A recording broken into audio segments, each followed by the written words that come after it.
My sister made it crystal clear I wasn't real family anymore when she banished me to a seat outside her wedding reception next to the coat rack, so I decided to expose her secrets, humiliate her in front of everyone, and leave her perfect day in ruins. I'm Alex, I'm 28, and if you'd asked me 4 weeks ago, I would have said my family was, at worst, your standard issue dysfunctional. You know the drill. Snide little digs at Thanksgiving, my mom fawning over my younger sister Emily, and my dad blissfully oblivious to basically everything. Annoying? Sure. Unbearable? Not really. But then Emily's wedding happened, and I learned something new. We don't just have favorites. We have a designated main character. And spoiler, it isn't me. Quick primer. Emily is 25, and calling her treated like royalty undersells it. This is the same girl who melted down at 16 because my parents got me a used car, and she wanted a brand new one when she hit 16 too. And guess what? She got it. She's the golden child. The princess. The untouchable darling who's never wrong, even when she definitely is. Me? I'm the older kid who had to set a good example, which apparently meant do everything perfectly and get none of the applause. If I brought home a B, my mom would sigh and say, "Alex, you can do better." Meanwhile, if Emily scraped by with a C dash, we were suddenly blowing up balloons and slicing cake. Going into the wedding, I knew I wasn't the star. It was her day, and I was fine with being supportive, smiling in photos, and just coasting through without inviting chaos. What I didn't see coming, what I truly could not have predicted, was how far they'd go to make sure I knew my place. The red flags started early. First, I found out I wasn't in the wedding party. Fine. Not every bride includes siblings as bridesmaids or groomsmen. Then I learned that Emily's childhood best friend, a coworker, and her fiancé's cousin's girlfriend made the cut. Okay, that one stung, but I figured maybe she wanted to keep things fresh. Then came the seating chart. I didn't expect a spot at the head table. That's for the couple and their party, but I did assume I'd sit with family. You know, the people I share DNA and holidays with. Nope. When I arrived, grabbed my place card, and checked the board, something fell off. My name wasn't near my parents, aunts, or cousins. Actually, it wasn't anywhere on the chart. I had to ask for help. The planner checked her list, offered the tightest smile I've ever seen, and said, "Oh, Alex, you're right here." She pointed. That's when I saw it. My seat wasn't in the grand ballroom, where the chandeliers shimmered over beautifully set tables and the space glowed. My seat was outside the ballroom, as in the hallway, next to the coat rack. I actually laughed. I thought it had to be a mix-up, like they ran out of chairs and needed to shift things around temporarily. But nope. That lonely little table by the door, perfumed with the faint scent of mothballs, was my assigned spot. Assigned. Like a cell block. I turned to the planner, still smiling because my brain refused to accept reality. "You're kidding, right?" She winced. "I'm really sorry, but this is where you've been assigned." I wasn't angry yet. I was baffled. Was this a prank? A weird tradition I'd never heard of? I needed answers, and I knew exactly who to ask. I found Emily by the bridal suite, basking in her moment, surrounded by friends and our mom, who was busy drooling over the dress. Emily saw me and gave me a flimsy little smile. "Oh, hey, you made it." I held up my place card. "Quick question. Why is my seat not inside the reception?" She blinked and giggled. Actually giggled. "Oh, that. We had to move a few things around last minute." "Uh-huh. And I'm the one who got moved to the hallway?" She shrugged like it was nothing. "We had to prioritize close family at the main tables." I stared. I am close family. That's when our mom, who'd totally been eavesdropping, chimed in with syrupy sweetness. "Now, Alex, don't make a scene. This is Emily's day." I kept my voice steady. "I'm not making a scene. I'm asking why I'm literally seated with the coats." And then Emily dropped the line that made this officially the worst wedding I've ever attended. "Well, you kind of aren't really immediate family anymore." I just stared, trying to translate that. "Excuse me?" Another shrug as she adjusted her veil, like I was boring her. "You moved out years ago. You don't come around that much. And you're not married or anything. It's just different now." What settled in my chest wasn't just anger. It was heavier. Colder. I was no longer immediate family because I dared to grow up and live my life? Because I wasn't married? Before I could speak, another voice slid in. Emily's future mother-in-law. I hadn't really interacted with her before, but the second she walked up I knew her type. A person who thrives on drama and lives to stir the pot. She gave me a smirk. "Oh, you're Alex. I was wondering who that seat belonged to." I forced a tight smile. "Yep. The sibling who apparently doesn't count." She chuckled, eyes skating over me with fake sympathy. "You know how weddings are. Only the most important people get the best spots." Click. This wasn't random. This wasn't poor planning. She was enjoying this, and suddenly it all snapped into place. This was deliberate. Something in me shifted. I wasn't going to sit through this humiliation quietly, and I wasn't going to slink out without making my point. I inhaled slowly, the place card biting into my fingers. If this was the game, fine. They forgot one thing. I grew up with Emily. I know her secrets. I know what she whispers when doors are closed. Most importantly, I know she can't stand her new mother-in-law. Oh, she smiles to her face, plays sugary sweet, but behind the scenes? Whole different story. And now I had an audience. I turned to the mother-in-law with a sympathetic frown. It's funny, just the other day, Emily was so stressed about seating arrangements. Emily, who'd been idly inspecting her nails, went rigid. The Emile raised an eyebrow. Oh. I nodded, casual. Yeah. She kept saying she really didn't want certain people near the head table. I let the sentence breathe, then leaned in like I was sharing a little secret.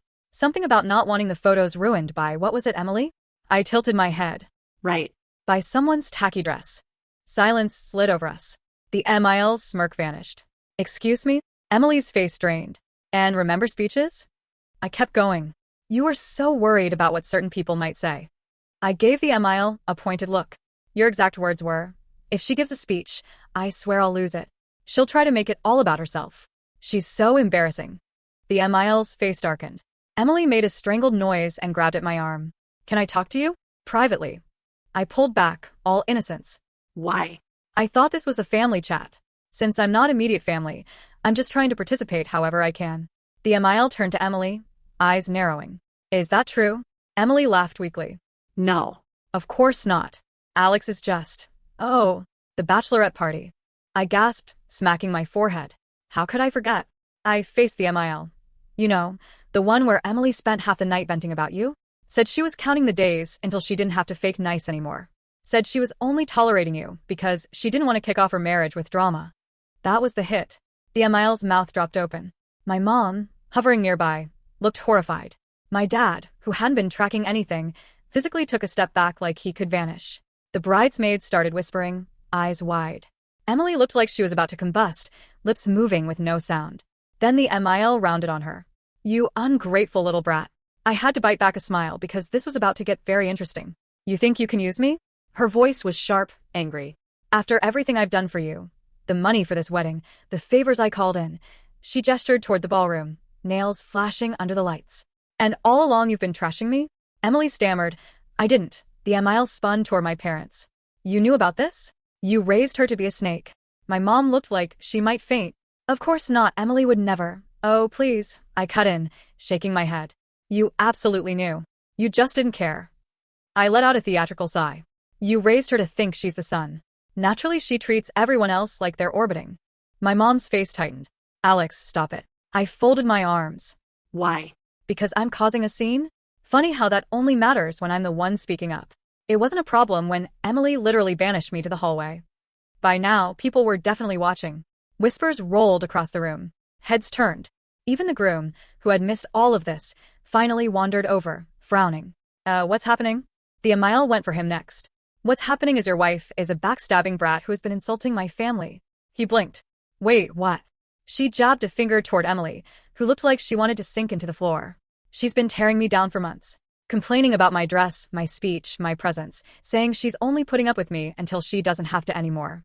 He slowly turned to Emily. Did you say that? Emily shook her head hard. No. I mean, well, not like that, the Emile scoffed. Not like that? Please.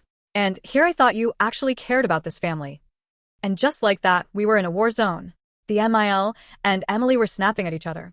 My mom was trying and failing to calm things down. My dad looked like a man who wanted to walk into the ocean. The groom stood there like he'd been whacked with a frying pan. I sipped my champagne and watched it burn. I won't lie, it was glorious. But I wasn't finished. Emily's voice shot up an octave as she turned on her new husband. You believe her over me? She shrieked, pointing at me. To his credit, he was still trying to compute everything, jaw clenched, eyes darting as guests openly stared. I don't even know what to say, he muttered. Did you say that stuff? Emily scoffed. It was taken out of context. I lifted an eyebrow. Out of context. Classic. I slipped into a mocking tone. Oh no, I was just joking. Air quotes. Oh no, I didn't mean it like that. My voice flattened. Come on, Emily. You got caught. And let's be real, if I hadn't said anything, you wouldn't care. The Emile, simmering hotter, turned to my parents. And you're fine with this? My mom opened and closed her mouth like a fish, searching for something redeemable. We don't condone. I waved a hand. Cut it out. You knew exactly how she felt, and still let her play perfect daughter-in-law for the photos. Gotta keep up appearances, right? Emily screamed. You're ruining my wedding, Alex. I glanced around dramatically. I'm ruining it? Sorry. I didn't realize I was the one treating family like trash and bad-mouthing the mother of the groom. I turned to the gathered guests, many frozen mid-bite. What do you all think? Who's actually at fault? Some people dropped their eyes, wanting no part. One bridesmaid leaned to another and whispered. The other woman snorted, which only made Emily's fury climb. You think this is funny? She hissed. The bridesmaid's lips twitched. I mean, kind of. Emily's hands curled into fists. Before she detonated, I decided to wrap it up, because honestly I was bored. I sighed theatrically. Well, this has been delightful. Truly. But I think I'll head out. Fine. Emily snapped, throwing up her hands. Go. Oh, I will. I grinned, then looked to the gift table where expensive boxes were stacked like a department store window. There it was, my gift. The one I'd spent weeks choosing. Real effort. Real money. Emily followed my gaze, eyes going huge. Alex, no. I strolled over, humming, and plucked it from the pile. Her jaw dropped. Are you seriously taking it back? I gave her a deadpan look. Why would I leave it? Apparently I'm not real family, remember? I gasped. Oh gosh, what if I contaminated it with my servant germs? A hand to my chest. Can't have that ruining your perfect married life. Her face went scarlet. You're such a child. I tucked the box under one arm. Maybe. But at least I'm not a two-faced liar who plays sweet while talking trash behind people's backs. I turned to the MIL, who was still fuming. Good luck with this one. I give it a year. The MIL actually laughed. Emily screeched, and I turned on my heel toward the exit. The air behind me was knife-thick. Whispers everywhere. The music had cut out. Celebration had curdled into catastrophe. And honestly, I was thriving. At the door, I looked back one last time. Emily was still sparring with the MIL. My parents looked ready to vanish. The groom stared into the void like he was rethinking his life. I gave a little wave, a satisfied smile creeping in. Enjoy your perfect wedding, sis. Then I walked out. I didn't look back. Once those doors closed, I didn't need to. The damage was done, and it was even more satisfying than I'd imagined. I exhaled slowly, adjusted the weight of the gift under my arm, and headed to my car. Petty? Maybe. Satisfying? Absolutely. I drove home in silence, letting the night settle, replaying every beat. Emily screeching, my mother's panic, my father's silence, the MIL's fury. It was cinematic. And I knew the fallout was just getting started. I was right. By morning, my phone looked like it had been set on fire. Calls, texts, voicemails. Suddenly, my entire family remembered I existed. My mom left 7 voicemails that ping-ponged from desperate to enraged. Alex, what were you thinking? You humiliated your sister on the biggest day of her life. Call me back now. Then, Alex, honey, please, we can talk this out. Come over. Then, that was the most immature, selfish thing I've ever seen. I hope you're happy. I hope you enjoyed destroying your sister's wedding. Oh, I did, Mom. I really did. Emily's messages were even better. We're done. How could you do this? You ruined everything. I can't even look at my wedding photos because of you. You took back your gift?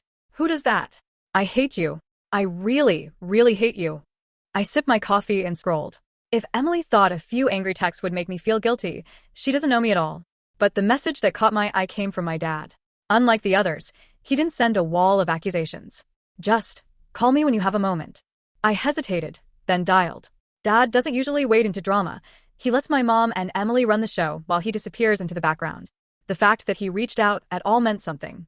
He picked up on the second ring. Alex. A pause, then a long sigh. Why would you do this? I snorted. Not my fault they lit the fuse. He sighed again, and I braced for the scolding. Instead, he gave a low, tired chuckle. Yeah, they kind of did. That threw me. Wait, you agree with me? I didn't say that, he replied softer. But I saw what happened. I saw how your mother and sister treated you. It wasn't right. I leaned back. So, you're the only one not blaming me? Another pause. Not the only one. Turns out the reception didn't magically reset after I left. The damage was irreversible. The Emile fully lost it after I aired Emily out. She confronted her in front of everyone, pressing for the truth. Emily, being Emily, panicked, tried to lie, tried to play the innocent. But the Emile had already suspected something. My little reveal was the last straw. By the end of the night, the Emile had basically disowned Emily, and the groom was livid. He'd been under the impression that Emily and his mother were getting along. He had no clue that Emily had been tearing her down. Finding out like that in public? Not ideal for a brand new marriage. According to my dad, he and Emily had an enormous fight that night. As in, maybe we should rethink this levels of enormous. My parents were stuck in the middle. My mom tried to do damage control, but the Emile wasn't budging. She blamed my mom for raising a spoiled brat and told her, point blank, that she didn't want Emily near her family. Total fallout. So, where does that leave things? I asked. Dad sighed. Emily is not handling it well. I rolled my eyes. Shocker. She's blaming you for everything, he said. She thinks if you hadn't said anything, none of this would have happened. I laughed. Of course she does. Heaven forbid she take responsibility. He was quiet for a moment. Then, she wants you to apologize. I actually choked on my coffee. Apologize. She thinks it's the only way to fix things, he continued. If you take the blame, maybe the Emile will forgive her and things can go back to normal. I couldn't stop laughing. Yeah, that's not happening. I figured, he said. Then lower, I don't think you should anyway. That made me pause. Seriously? I told you, Alex. I saw what happened. Maybe it's time someone called her out. That meant more to me than I wanted to admit. So now what? He exhaled. Your mother's still trying to patch things up with the Emile, but I don't think it'll work. The Emile is furious. The groom, he's barely speaking to Emily. And Emily, he hesitated. She's a mess. Good, I thought, even if I didn't say it. My sister spent years making me feel like an afterthought, like I didn't belong. Now she was dealing with the consequences of her choices. About time. Anyway, Dad continued, I wanted you to know what's going on. Your mother will probably try to call again. She can try, I said. I'm not answering. He let out a short laugh. Can't say I blame you. And that was that. It's been a few weeks since the wedding. I haven't spoken to Emily.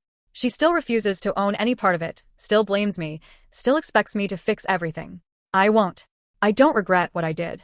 If anything, I'm glad I finally said it out loud. As for the marriage, let's just say I wouldn't bet on it. So tell me, was I too petty? Should I have kept quiet? Or did Emily finally get exactly what she earned? Drop your verdict. I could use a good laugh.